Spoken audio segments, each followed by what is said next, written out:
कह क्यों नहीं सकते।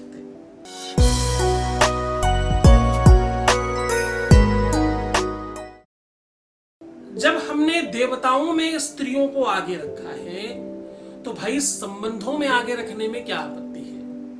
विवाद का सबसे बड़ा कारण आज परिवार में कहीं ना कहीं एक स्त्री दूसरी स्त्री का शोषण कर रही है। एक स्त्री अपनी ही पुत्री को स्वीकार कर सकती है किसी भी रूप में। बड़ी गहरी और बहुत गंभीर बात कर रहा हूं। आज मैं वो कोशिश कर रहा हूं जो शायद हर घर की समस्या है। आप अपनी बेटी को हर रूप में स्वीकार कर लेते हो। आपकी बेटी कितना बड़ा भी अपराध कर दे वो क्षम्य है, क्योंकि वो आपकी बिटिया है। आप उसे बहुत बड़ा दिल करके हजम कर लेते हो। आप बहुत बड़ा दिल करके उसे माफ भी कर लेते हो। और वही बात अगर आपकी बहू हो तो आपसे हजम नहीं हो पाती। आप दस के गाना गाते घूमते हो। अब ये बात देखो एक पक्ष की नहीं, दूसरे पक्ष में भी है। ये बात दूसरे पक्ष में भी संलग्न है। आपकी मां कुछ भी बोले आपको, आप उसे हजम कर लेते हो।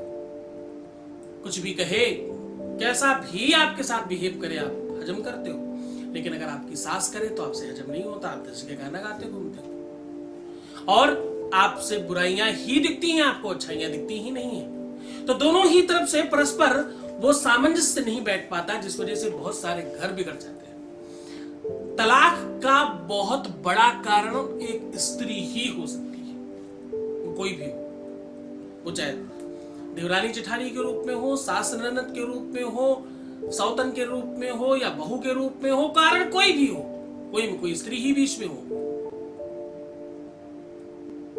ये बहुत गंभीर बात कर रहा हूं। आज मैं कह रहा हूं कि आपके अपने जीवन में अगर दाम्पतिक दुख है, आज मैं कह रहा हूं कि अगर आपके जीवन में शादी के बाद का कोई भी तकलीफ है, वो चाहे थर्ड पर्सन की वजह से, चाहे परिवार की वजह से, चाहे उनकी अपनी निजी स्वभाव की वजह से, रीजन चाहे कोई भी हो, आपका जीवन साथी, अगर आपका पति, आपकी पत्नी, आपका जो लाइफ पार्टनर है, जो आपका बेटर हाफ है, वो अगर आपके साथ बहुत अच्छा तालमेल नहीं बिठा पा रहा है तो क्या करें। ऐसी कौन सी विधि, कौन सा ऐसा नियम, कौन सा ऐसा तरीका है जिससे इसे पूरी तरह से ठीक किया जा सकता है। तो मैं कह रहा हूं कि एक मुट्ठी नमक आपके जीवन में पूरी तरह से बदलाव लेकर के आएगा। मैं कह रहा हूं कि एक मुट्ठी नमक आपके जीवन में ये सारी की सारी तकलीफें समाप्त करेगा। मैं कह रहा हूं कि एक मुट्ठी नमक से आपके जीवन में शादी का सुख मिलेगा। मैं कह रहा हूं कि एक मुट्ठी नमक आपके जीवन से तलाक का योग समाप्त कर देगा। मैं कह रहा हूं कि एक मुट्ठी नमक आपके जीवन में विवाह का, वैवाहिक जीवन का, दाम्पतिक जीवन का, तुम्हारे पारिवारिक जीवन का सुख बढ़ा देगा। अगर तुम्हारे घर में धन का अभाव है, अगर तुम्हारे घर में बरकत की दिक्कत है, या तुम्हारे घर में झगड़े हो रहे हैं जिस वजह से आपके विरोधाभास बढ़ते जा रहे हैं, तो एक मुट्ठी नमक ये सारी की सारी अव्यवस्थाओं को समाप्त कर देगा। मैं कह रहा हूं कि एक मुट्ठी नमक आपकी हर समस्या का समाधान करेगा। आज तो जान लेते हैं ये कैसे हो सकता है।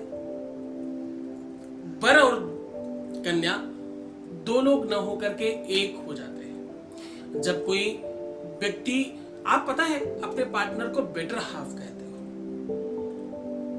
आप कहते हो कि अर्धांग है वो आपका, या अर्धांगिनी है वो आपकी। अर्धांग आपका पति और अर्धांगिनी आपकी पत्नी। आधा शरीर है तो दोनों को परस्पर समझने की आवश्यकता है।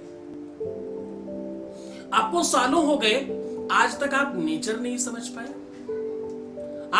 आप वो व्यक्तित्व तो नहीं समझ पा रहे हैं कि वो कैसे बात करते हैं और कैसे कहते हैं, कैसे बोलते हैं, कैसे चलते हैं, कैसे उठते हैं, क्या उन्हें अच्छा लगता है, क्या बुरा लगता है। तो क्यों नहीं तुम ऐसी कोई लिस्ट बनाते कि उन्हें क्या ठीक लगता है, आप उस पर ही वर्क करिए ना, तो प्यार बना रहेगा। एक मुद्रा बताता हूं, मिडिल फिंगर अपनी मोड़ लीजिए और बाकी उंगलियां आपस में जोड़ दीजिए। अब आप हर उंगली उठा पाएंगे, अगर नहीं उठेगी तो आपकी रिंग फिंगर नहीं उठेगी। आप उठा के देखिए, मिडिल फिंगर जोड़िए, ऐसे ऐसे मोड़ दीजिए और फिर आपस में नमस्ते करिए। नमस्ते करने में हम ऐसे जनरली ऐसे नमस्ते करते हैं ना, सिर्फ मिडिल फिंगर मोड़ दीजिए, नमस्ते करिए। अब इसके बाद आप रिंग फिंगर उठाने की कोशिश करिए। सारी उंगलियां आपकी उठेंगी, अंगूठा, पहली उंगली, छोटी वाली, रिंग फिंगर नहीं उठेगी। अगर ये सब आपस में बंधी हुई तो, नीचे से भी आपका हाथ बंधा हुआ है तो, और जैसे ही आप ये उंगलियां हटा देंगे तो रिंग फिंगर भी हट जाएगी। रिंग फिंगर का मतलब है, आपको पता है इसी उंगली में अंगूठी क्यों पहनाते हैं? क्योंकि इसकी नस सीधा आपके हृदय से, दिल से जुड़ी हुई है। इसका कनेक्शन आपके दिल से है। इस वजह से इस उंगली को शादी की उंगली, विवाह की उंगली मानते हैं। इसका दिल से कनेक्शन है, सीधा तुम्हारे हृदय से कनेक्शन है जिसका। ये बहुत सामान्य बात है वैसे तो। एक व्यक्ति, एक लड़की अपना सर्वस्व त्याग कर आपके साथ कुछ पल में चल पड़ती है। अपना माँ बाप, भाई बहन, यार दोस्त सब छोड़ देती है आपके लिए। ये एक तरफा बात है। दूसरी तरफ वो पुरुष भी सर्वस्व तुम्हें दे देता है उस दिन से। उसकी कमाई धमाई, रुपया पैसा, धन दौलत, ये वो सब पर तुम्हारा एकाधिकार हो जाता है रातों रात। तुम उसके निर्णय में, उसके डिसीजंस में सबसे अहम रोल अदा करते हो। ये परस्पर गाड़ी तब बढ़िया चलती है जब दोनों पहिए बहुत अच्छे चल रहे हो, सर्दी गर्मी दोनों में हो। अगर कोई एक बात कह रहा है, दूसरा सुनने की क्षमता रखेगा तो विवाद नहीं होगा।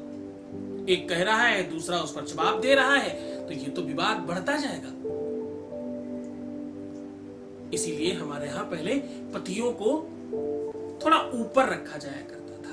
आजकल स्त्रियों को लगता है, लड़कियों को लगता है कि बराबरी का हक मिलना चाहिए, और वो हक नहीं है, एक्चुअली वो मूर्खता है। हक जैसी तो कोई चीज नहीं होती। प्यार में तो हारना ही जीत है।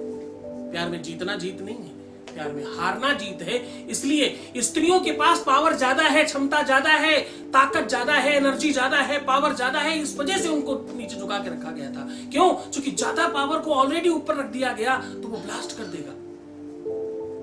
पुरुषों में पावर कम है, इसलिए उनको फुला के रखा गया था कि भैया तुम बहुत बड़े हो, स्त्रियां तुमसे नीचे रहेंगी। क्यों? क्योंकि स्त्री ऑलरेडी बहुत बड़ी है। आपको करना सिर्फ इतना है, एक मुट्ठी नमक अपने हाथ में भरिए। पहले लेफ्ट हैंड से राइट हैंड, राइट हैंड से लेफ्ट हैंड 5 बार करिएगा, क्योंकि आपकी दोनों की रेखाएं उसमें, नमक से कहते हैं कि निगेटिव एनर्जी समाप्त हो जाती है। आप लोग नमक का पोछा लगाते ही होंगे सारे के सारे। जो नहीं लगाते उनको एक बात बता दूं, घर में नमक का पोछा लगाना, बाथरूम में नमक रखकर हर संडे को चेंज करना, ये 2 काम से घर की निगेटिविटी समाप्त हो जाती है। तो राइट से लेफ्ट, लेफ्ट से राइट, बार बार मुट्ठी का नमक चेंज करना है। और उसके बाद अपने ऊपर से 5 बार उतारकर चलती सड़क पर डालना है। यह काम करना है आपको शनिवार, मंगलवार या शुक्रवार। इन तीनों में से किसी भी दिन कर लीजिए। और मैं तो कहूंगा भैया करते ही रहो, नुकसान क्या है इसमें, जाता क्या है। हफ्ते में 1 बार कर लिया करो, बेनिफिट ही होगा जब होगा, नुकसान तो कुछ नहीं होता इससे। आपदाएं, विपदाएं, संकट दूर जाते हैं। ऐसा करने से 99.9% देखा गया है तलाक तक टल जाता है, प्रेम बढ़ने लग जाता है पति पत्नी के बीच में। पूरे श्रद्धा से, पूरे मन से, पूरे विश्वास के साथ उपाय करना, खूब खुश रहना, प्रसन्न रहना, आनंदित रहना। अपनी बात किसी को मत बताना, प्रीवियस लाइफ बताना बिल्कुल ठीक नहीं है। पैसे खर्च मत करना, खूब मुस्कुराना, और हाँ खूब मुस्कुराना, पानी पीना, सुंदर बनना। ध्यान रखना मैं तुम्हारे साथ हूँ, छोड़कर जा रहा हूँ तुम्हें उन गलियों में, पगडंडियों में, उन ख्यालों में, उन विचारों में जहां सिर्फ और सिर्फ प्रेम है। भगवान शिव तुम्हें प्रेम से ओत-पोत करे। ओम नमः शिवाय।